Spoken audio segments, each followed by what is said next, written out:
Come una talea, tagliata e spostata per dar vita a un nuovo esemplare. Così si può rappresentare l'esperienza di moltissimi emigrati italiani che lasciarono la propria casa per cercare una vita migliore, ed è proprio con questa analogia che si promuoverà il turismo delle radici. Si chiama Italea ed è il nome del programma del Ministero degli Affari Esteri e della Cooperazione Internazionale, che darà la possibilità ai discendenti degli emigrati italiani di conoscere le proprie origini attraverso viaggi e itinerari nei territori da cui erano partiti gli avi. A supporto della progettazione vari professionisti, che potranno agevolare le ricerche genealogiche e le modalità del viaggio. Si stima che in tutto il mondo ci siano quasi 80 milioni dei cosiddetti oriundi, i nati all'estero con genitori o antenati italiani.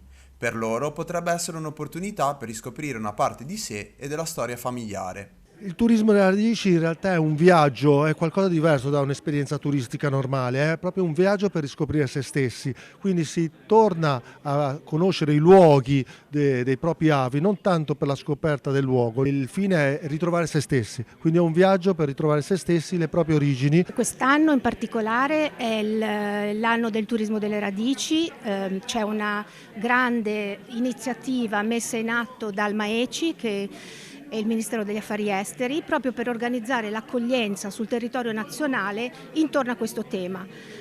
Molto importante perché per la prima volta l'Italia si mette insieme con un progetto comune, un unico brand, una comunicazione coordinata, una formazione degli operatori rivolta proprio a organizzare l'accoglienza di chi torna. Cosa importantissima perché queste persone che tornano non sono turisti normali, è come se tornassero a casa e chi torna a casa normalmente vuole trovare un camino acceso, vuole trovare qualcuno che lo aspetta, vuole trovare una situazione di calore ed è questo calore che stiamo cercando di creare con il turismo delle radici.